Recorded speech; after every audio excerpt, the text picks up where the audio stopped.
This one here is for the Scorpios. Son of a bitch!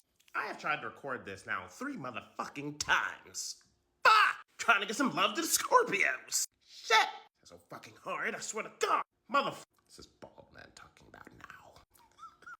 Scorpios, and more specifically Scorpio risings and or anybody with Scorpio placements that touch form an aspect to said rising sign.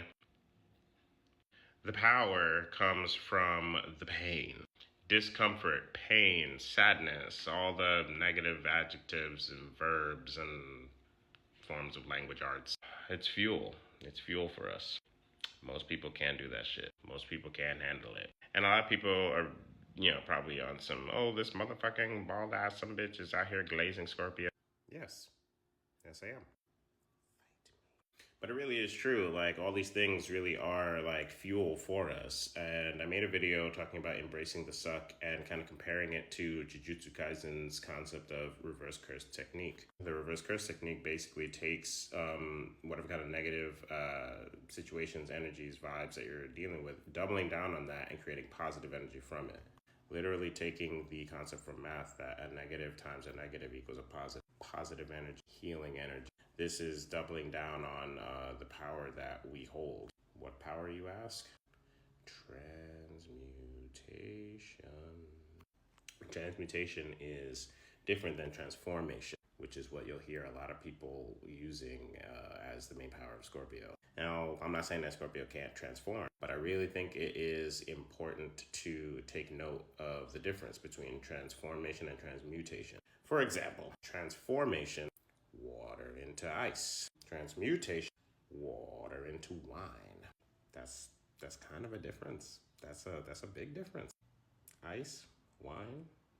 You could even go the chemical or chemistry route and compare it to a physical change, which would be water into ice, versus a chemical change, which would be water into wine.